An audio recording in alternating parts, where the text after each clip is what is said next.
You know, Yeah, and they don't even know it, and like we don't know they it. don't even know it. They have to just see the pieces move, and they're like, oh, this is chosen for me, you know. But speaking about chosen, this match is starting off right now for both of these players here. EBU coming from a 3-hour car ride against the first game.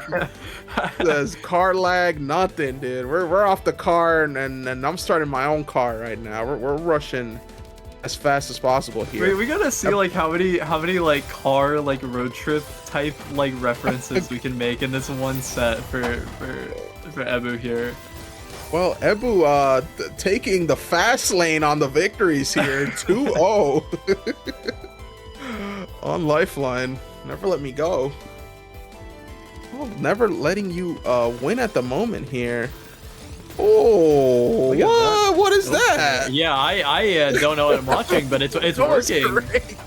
That was crazy, dude. That's not fairy cannon or anything like that. Wow, what a very fast wins here. I feel like I just started talking, dude. It's been 3 games. Oh yeah, wow. I don't think a single one of these games has lasted like 20 seconds, and yeah, this is a really interesting opener from Lifeline here, and looks like it's gonna be enough to just win rounds. So I mean, respect, I guess. Go off. Yeah, dude. Both of these, and that's one thing. EBU is such a talented player, but also like it's like you're either really locked in with EBU, or EBU will just kind of let you will get stuck on one part of their stack, and then that's it. It's like you're driving like an old car, you know, like it's now it doesn't want to run, you know. True. But just like his parents' car didn't run fast enough for his first 2 matches. But we're still transitioning here onto this down stack for EBU at the moment. Meanwhile, Lifeline just putting on relentless pressure at the moment on EBU. But EBU kind of just in kind of a boring spot in this. Both players have a lot of cheese, and we're just now getting out of it. But neither player really getting that much of a surge. A really big misdrop from Lifeline. Yeah, it does have to take a lot of time to fix that, giving EBU time to transition into their own stack here. But again, both players aren't sending too much, especially on those first 4 games. Just pretty much cut this down into a 1st to 9. Both players again just chilling. Lifeline does have a very good stack here to work some pressure off. Does have to pop that surge due to EBU's own pressure, and kind of makes a down stack mistake on that top well. Lifeline. Yeah, really good. I mean, EBU looked really bad there. Looks like they were like on the top of their field, but still had the surge, the residual surge, which was really useful to top out Lifeline. This opener from Lifeline is so extensive, bag wise, dude. Like, how do you remember so many bags all that completely stuff, dude? For. Yeah, but very powerful opening coming through there from Lifeline. But both of these players transitioning out of here. EBU timing on a 9-0 stack right now. I don't know what was going to be the counter punch for that one, but still puts EBU in kind of an advantageous situation here. Does have to transition onto that 9-0 stack. Meanwhile, Lifeline will have to do that skim quad into another transition there. Big amounts of pressure coming through from Lifeline at the moment. Playing a little quite efficiently, right? But both of these players are just kind of trading back and forth.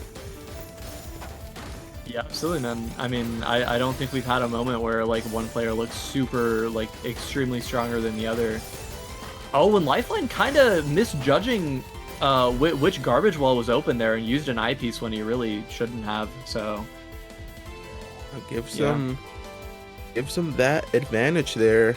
4-2 for EBU here, and the game's slowing down considerably from that explosive start there. But again, don't count any of these players out. Look how fast EBU's going at the start there. Did have to decelerate a little bit there, but this is going to be a huge counter spike from EBU if they can time it correctly.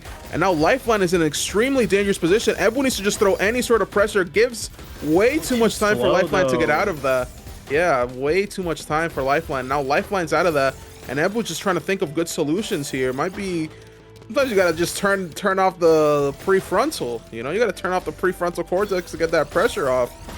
And certainly does. EBU throwing massive amounts of pressure on Lifeline, who realizes their situation. Now it's 5-2.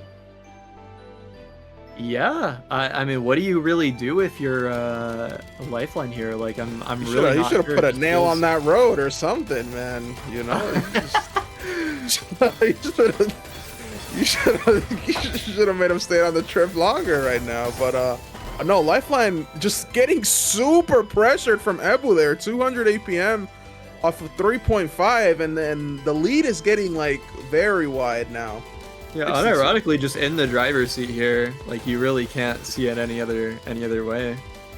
Yeah, dude. It's like, you know, was it the trip was taking too long, or was it that EBU needed extra practice, dude? Was it like the gambit? It's like the Queen's Gambit. You know, it's a good cover story. It's like the Queen's Gambit there, and that surge popping off through there from EBU. Meanwhile, Lifeline still skimming here and there, while EBU is trying to look for any form of pressure here. He's gonna get that 9-0 TSD count to 4, but still on the 9-0 is EBU, while Lifeline is not taking too much of a lead, and too much stacking. Just too much colors on top of the garbage there is gonna make Lifeline's gap with EBU 5 games now, 2-7 for Lifeline. Yeah, it just feels like EBU's like just general game sense, stacking, down stacking. It just feels like he's just kind of outclassing Lifeline in like all these skills. Look at that lol. Yeah, that's such a sad miss, bro. Yeah. Yeah. And like, now, I mean, EBU doesn't even really have to think that much. That game can just kind of mindlessly APM. And if only Lifeline knew that, like, you know, do you think that there's a certain amount of like hopelessness after like a certain like score differential? Oh, certainly. Absolutely, especially if you're like past, like, if you have like a first 2-11 up until like, you know, the halfway mark, you're kind of like, okay, like anything kind of goes.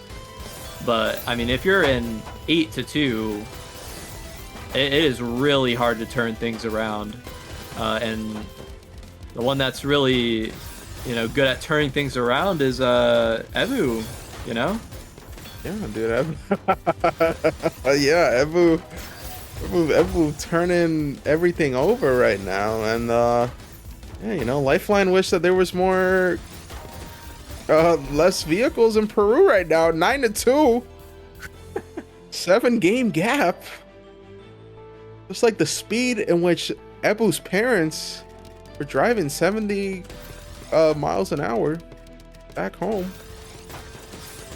I should have driven a little slower here, as Lifeline is looking to doing a 5-4 STT spin there.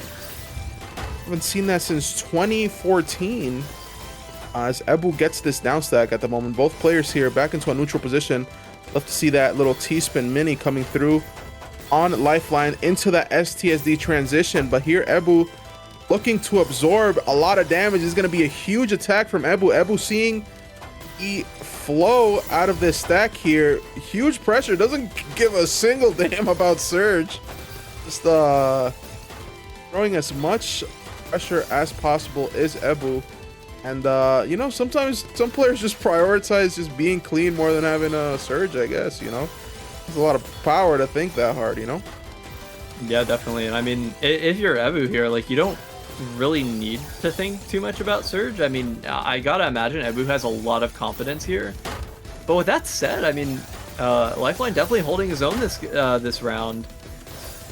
Giving EBU kind of a hard time here. Having definitely a harder time just like topping Lifeline out to like a misdrop or an awkward stack or anything. And the awkward stack's actually going to be on EBU's side. And the first round we've seen from Lifeline in a while. Yeah, dude, it was tied up 2-2, and then there was a 7-game streak there for EBU. So breaks that, and hopefully be a lot more progress there for Lifeline, as this is the death match for both of these players here. So, ooh, and that is gonna give EBU the match point. A shifted momentum takes a little bit more. I mean, sometimes it can take one round, but when you're this high in the lead, it's really hard to shake the confidence that you feel, and I definitely feel a lot of confidence from EBU's gameplay right now. So it's gonna be really hard for Lifeline to break that. I mean, just breaking a surge like that just shows that EBU's confident, but honestly, kind of ended up killing him there. Definitely should have held on to that more, so I'd have a defensive surge. Yeah, and Lifeline needs to do some sort of EMP strike in Peru right now for better progression, dude. This is still a very, very, very large mountain for Lifeline to climb here, and that little bit of timing on EBU's board could be quite dangerous. But EBU not being the most efficient player in that specific instance, as this surge is growing a little bigger. Huh. Ooh, this is gonna be dangerous, and now it's 10-5. Yeah, then I mean, at this point you start like wondering what's going on, like with these players. EBU getting a little comfortable, which is not good. You still need to win the game, you know. But ooh, and but Lifeline super awkward stack from Lifeline. Wait a second, this could be it right here. Ooh, let's get the eyepiece in time. Just barely gonna get out. Skimming down. I don't like these skims from Lifeline though. Yeah, I mean, clearly just kind of panicking, just wants to get out of it as soon as possible. Is finally gonna get out, as EBU has a really cheesy and bad board. I don't know if he's gonna have time to get out of this. Lifeline's gonna win this. Yeah, beautiful. And 10-6 now. How many rounds is this in a row? It's 3 now. 3 rounds in a row now for Lifeline. I mean, you're only 4 games away from match point, and you're only 1 game away from 10-7. So if you think about it piece by piece, yeah, and EBU is in a bit of an awkward situation, but so is Lifeline here. Both of these players are very susceptible to death, as EBU has a bit of a cleaner board. That's the thing. I mean, EBU can make so many mistakes and still win this set, but it only takes 1 really from Lifeline to lose the entire set. This could be it here, as the down stack is looking very tough. Should have been a J spin there for a Lifeline that did not do it, and now EBU's timing somebody he's about to kill for some reason. It makes me want to cry. Let's give Lifeline the opportunity to transition out of that, but that surge lead is going to be popped right now. Beautiful counter there from Lifeline. Yeah, beautiful. And now Lifeline is just kind of like getting into the flow state of this 6-3 right now, trying to get as much pressure as possible. But remember, it's very, very dangerous for Lifeline at any instance. And EBU as well, also showing their own grit here. Nice little T-spin double, T-spin triple coming through from Lifeline. And both of these players back to neutral there, as it was very dangerous for both of them at a certain point. Another 6-3 coming through from Lifeline. Ooh, let's get a little 15 spike there, a little bit of cheese. Yeah, but right as that happens, kind of stacks himself into an awkward corner, so can't really... Ooh, LP's misdrop from Lifeline. Oh, that's gonna be so nasty. Oh, this might be it. And unfortunately, that is gonna be it for Lifeline. But really well fought match. Kind of gave us all hope near the end, which is a really impressive thing to do after being down 8-2. And that was very, very beautiful there from